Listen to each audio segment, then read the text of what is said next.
Welcome to our class on Chassidus. We're going to be learning a beautiful Chassidic discourse from the Rebbe.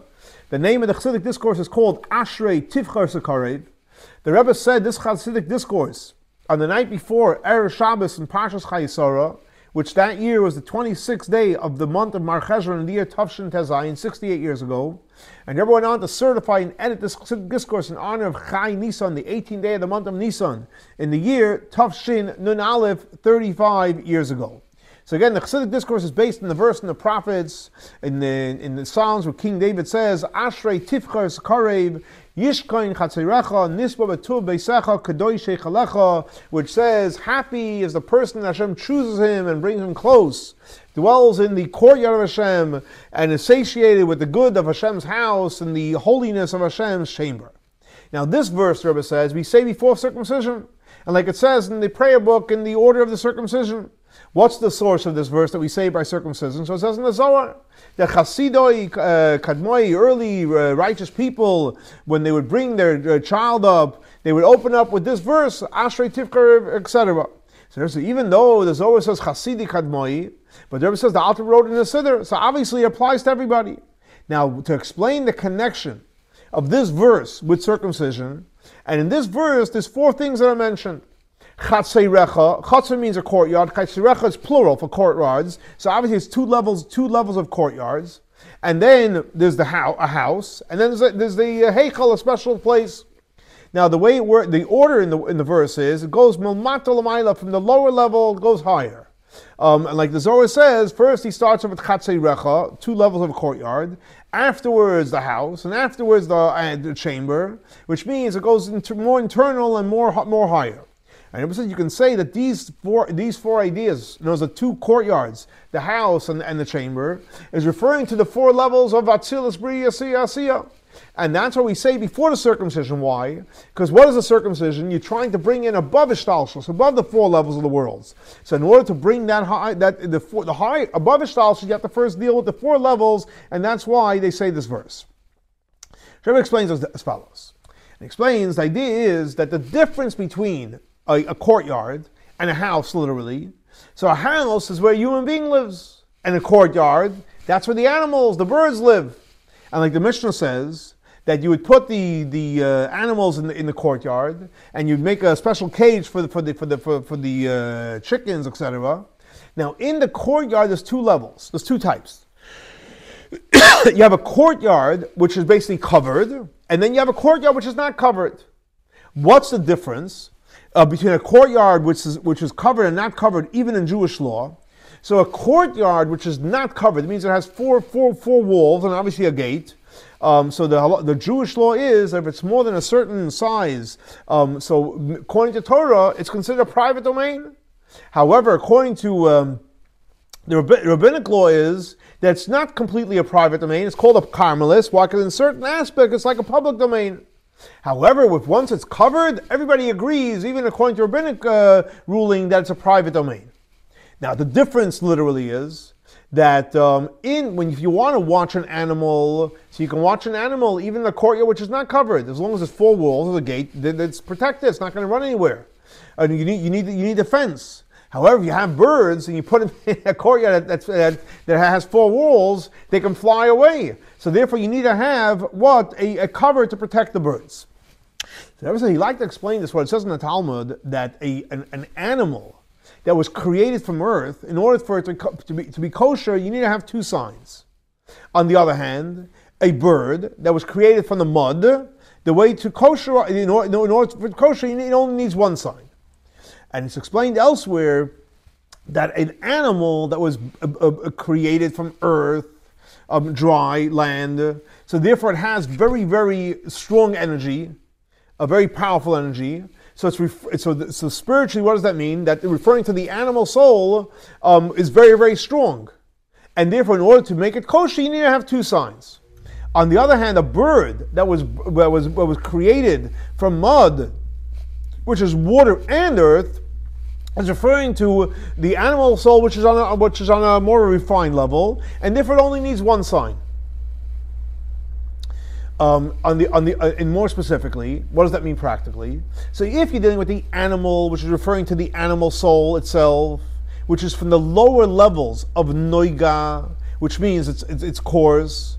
On the other hand, the bird is referring to the idea of the intellectual soul, which is the higher levels of noiga, which is more the refined part, and that's why it's a intermediary between the animal soul and the godly soul. So again, you have the animal soul, which is connected more to the idea of the animal. Then you have the godly soul, and then you have the intellectual soul, which connects the two, and that's why the bird that flies in the air knows that time to time, doesn't always fly, sometimes it rests, but when it flies, so you can explain it in two ways. In other words, this that it flies, in other words, the bird flies. Why is it flying? Because it's connected spiritually to the idea of the intellectual soul. So what's the connection with the intellectual soul and flying? Because the nature of intellect, even the intellect of the intellectual soul, and even though yes, it's a natural intellect, which is called seichel, the noiga, but since it's still intellect, so the nature of intellect is it draws to something higher. Intellect usually thinks of higher things. That's one component. Another idea that when it gets connected into the godly soul, it's connected to the intellectual soul. The intellect and the godly soul connect, so it's able to comprehend godliness, which is above intellect.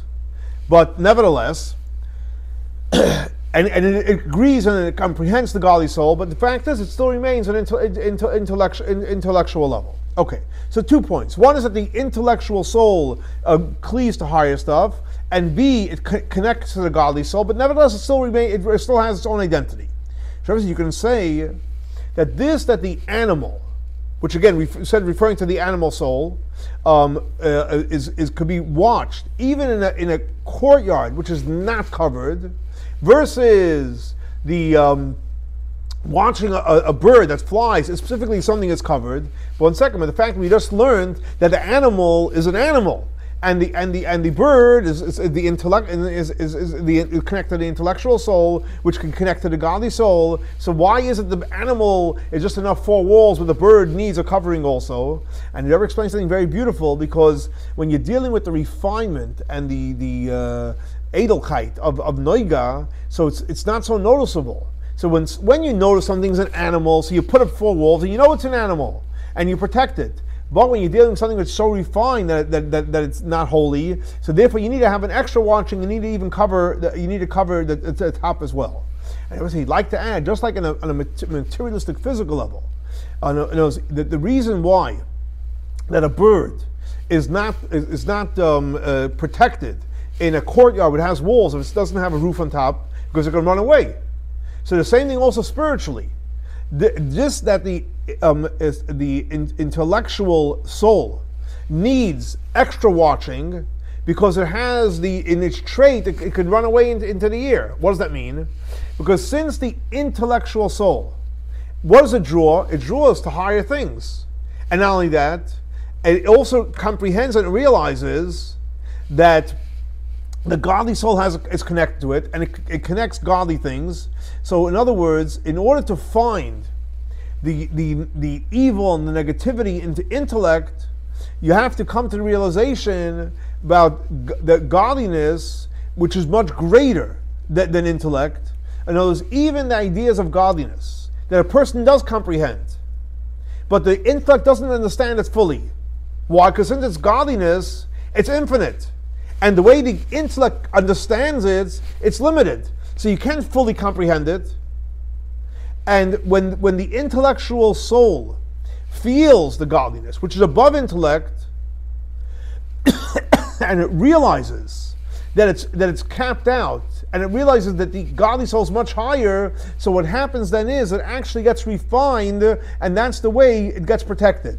So the purpose of the roof spiritually for the intellectual soul is to realize, guess what, as brilliant as you are, and as smart as you are, and as much as you understand godliness, but you're only going to go so far. And by realizing there's something higher, that's how the intellect gets refined.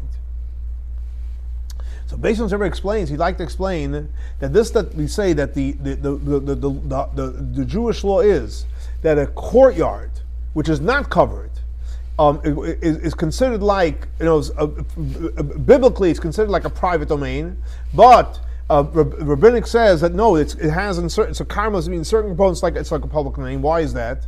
Because when it comes to, what does it mean you're watching the animal soul practically? How do you watch the animal soul, our animal soul? You watch it by basically watching the thoughts, making sure you only have positive thoughts, godly thoughts, etc. You watch the speech that the animal soul, even though it gets excited, but you only say positive things and good things, and your actions are positive and good. Why is that? Because the desire and the lust of the animal soul, the animal soul can think about things that are forbidden. But in order to watch the animal soul, so it's by putting up walls where the animal is. In other words, yes, you can't control. The animal soul is going to want to do things inappropriate, but you can put up a wall not to allow it to express itself in thought, speech, and action. So that's the way you watch the animal soul.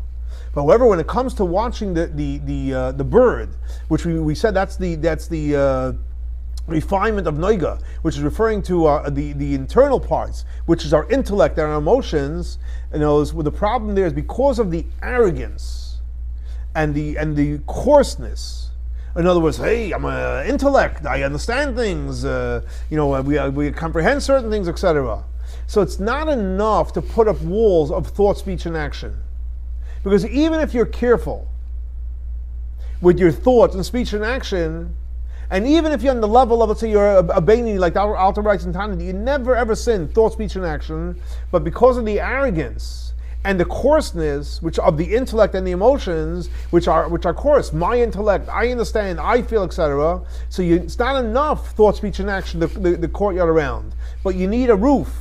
And the point is, you need to meditate on godliness. In other words, for the animal soul, you're not changing the animal soul, but it's enough. Just control thought, speech, and action. It's not going to do more. It's not going to damage. But when you're dealing with an intellect, a smart person, and you're dealing with an emotionally developed person, true, you can protect thought, speech, and action, but that's not enough protection. Because it's intellect, it's the internal parts. You have to train it, and you have to cultivate it, a relationship with godliness. You need the roof. You need to have the connection with godliness. And since the main thing is action, so therefore, from a courtyard that, so to speak, that's open. So yeah, biblically, if you have a courtyard which is not covered, it's a private place. Because the fact is, yes, it's a private place for Hashem. Because your thought, speech, and action, you're going to be fine. But since the rabbis want more from us, they're here to elevate us. That we should elevate our intellect and emotions. So in order to make the animal soul a private place for them, you obviously need to have it's going to be considered a public place. And if you want it to be a private place, it has to be when you refine and you transform your intellect and your emotions as well. Now, since the intellect of the intellectual soul on its own, it's coarse, it's egotistical. And not only that, it's coming from klipat noga. It's coming from an impure, not a place which is called klipat noga, not totally impure, but borderline. So what happens then is even after the intellect realizes, guess what? You train it, realize, yes, you're very smart and everything's great, but God is much greater, and you realize how far you are from Hashem. In other words, you're able to comprehend godliness. And you're able to comprehend godliness, but in a limited way and in a physical way, and you don't understand the way it is, because the fact is God is infinite, and by doing that, the person becomes on a level of bitul. You come in acceptance. Yes, I'm very smart and everything's great, but I do know Hashem is infinite, so I become humble. But the fact is, you can't compare the humbleness of the intellectual soul versus the humbleness of the godly soul. Why? Because the humbleness of the godly soul is in its essence. The godly soul is not like a soul that becomes humble. In its essence, it's humble. However, in the intellectual soul, yeah, you can work on humility, but it's going to be an add-on. But in essence, it's really, really arrogant. And that's why even a courtyard which is covered with a roof, there's animals there. And it's not a place for humans to live there. Why? Because what is a human being? In Hebrew, a human being is called an Adam. Adam's numerical value is 45, ma, which is basically bitul, which is acceptance of the godly soul. And why is that? Because we compare it to Hashem. However, the the acceptance of the animal soul and of the intellectual soul, you could have acceptance, but it's bitul hayesh. The arrogant self is accepting. And basically, it's on a level of animal, which is what? Lower than a human being. Now, even though we just learned that the acceptance of the godly soul is the highest level, but there's two levels there as well. What's the two levels? Because it's known that in order for the godly soul should have an impact on the animal soul and on the intellectual soul, how does that happen? It's by the intellect and the emotions of the godly soul. They come in a finite, a limited way, so that it can connect and it can relate to the intellectual soul and also to the animal soul. And up to the point it literally gets involved, it gets enclosed with the intellect and the emotion of the intellectual soul and the animal soul. So what happens then is that the intellect and the emotions of the godly soul, there's two levels. You have it on its own, where it's totally godly, and then you have it where it gets enclosed and it gets involved with the intellectual soul and the animal soul.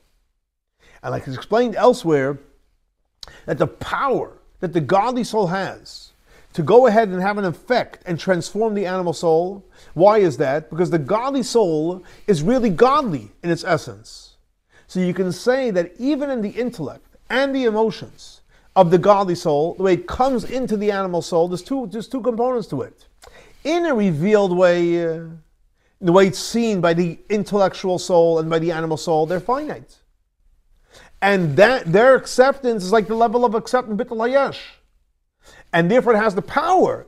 It does that to have the power to have an impact on the intellectual soul and the animal soul. But internally, it's really godliness. And in that level, it's the level of real bitul mancias, where it's totally accepted at the highest level.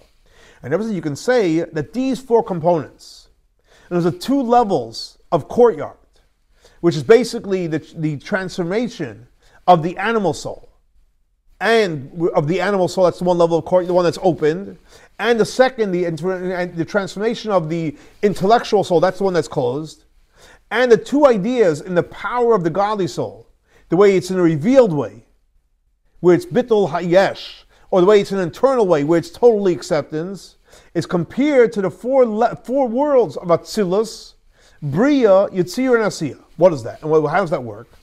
Because the lowest world of Asiya, and the one above it, Yetzirah, it's a world of existence. Bria is the world that there's possibility for existence, and in the world of Atzilus, there's nothing really that exists over there.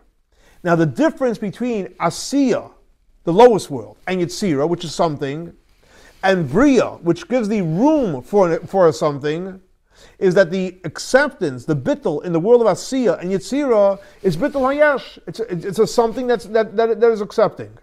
Now, since the lowest two worlds of Asiya and Yetzirah is a something, so therefore when they're in the level of bitul, which is acceptance, which is beautiful, but it's something external to who they are. However, the bitul, the acceptance of Bria, which is the possibility of existence, so it's bitul, but you totally get nullified. In other words, the whole existence is basically nullified. And that's why Yetzirah, which is the world of the angels, and over there they serve God with love and awe, natural love and awe, and Bria, which is the world of the souls of righteous people, and they serve God with love and awe of an intellectual level, and even angels that serve Hashem on the love and awe and level of intellect is also in the world of Bria. Why is that? Because when it comes to love and awe, natural, that is who they are. And the love and awe on the intellectual level, what does that mean? That their love and awe of Hashem is not from their nature, but it's because that godliness that they comprehend gives them the realization and the awareness that you have to love Hashem and be in awe of Hashem. But nevertheless, since in the world of Bria, it's comprehension, you got it, you meditate and you got it, and the level of acceptance, bitul, in the world of Bria is because the intellect is, so to speak, proving and forcing to you that from godliness, there's no reason to have any egotistical. So then, even though you're totally nullified, but the nullification is in existence. What's the ultimate level of Bitul Metzias, where you totally don't exist? That's in the world of Atzilus. Why? Because the level of Bitul, the level of total acceptance in the world of Atzilus, it's not coming from an intellectual place. It's coming from a godly place. Because in that world, I'll say it in Hebrew, Hu levadehu ve'ein zelosei. The only thing that exists is Hashem. So therefore, in the world of Atzilus, you can't even have angels. Not even a high level of angels. And the world of Atzilus is literally the dwelling place for very, very high righteous people, that they are totally a chariot for Hashem, above intellect, and they're totally Bitul Metzias, they don't exist. Now, even though, you can say 1 second, wow, if nothing exists other than Hashem, there's 10 sfirot, which is intellect and emotions, but the fact is that spheres that exist in the world of Atzilus, it doesn't have its own existence. As we know, Iyu v'chayeyu chad, Iyu v'garmeyu chad. And those, the light and the vessel are both all one with Hashem. And that's why these 4 ideas in our serving Hashem is connected to the 4 levels in the world of Atzilus, Bria, Tzia, Asiya. Why? Because the acceptance of the animal soul, which is the lowest level, which is connected to Asiya, and the acceptance of the intellectual soul, which is the world of Yetzirah. And the acceptance is all what? Both of those, it's in addition to who they are. Just like the level of acceptance of the world of Asiya and Yetzirah. And to add, Rebbe says, this that we say that a courtyard needs protection, why is that? Because the world of Asiya, the lowest world, the world of Yetzirah is something. And therefore, things that come out from it need to be protected. And that's why when it says Xetzirech in plural, because the spiritual work of the world of Asiya, the lowest world, is mainly action. And then all you need is the walls. And you don't need to have a roof. But the work in the world of Yetzirah, which is basically emotions, then you need to have the roof, and etc. And when it comes to the intellect and the emotions of the godly soul that come into the animal soul, and that level of acceptance is not something an attachment on who they are, but it's a level of Bitul Yesh, which is like the world of Bria.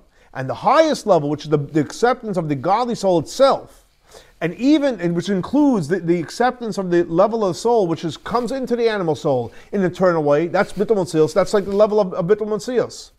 And that's why the Zohar says, when you bring it in first into Chatziricha, 2 levels of the courtyard, then afterwards to the house, afterwards to the high chambers, because the beginning you start off with Chatziricha, plural. There's a courtyard which is not covered, and a courtyard which is covered, which says the animal soul and the intellectual soul. That is basically the transformation and refinement of the animal soul and the intellectual soul.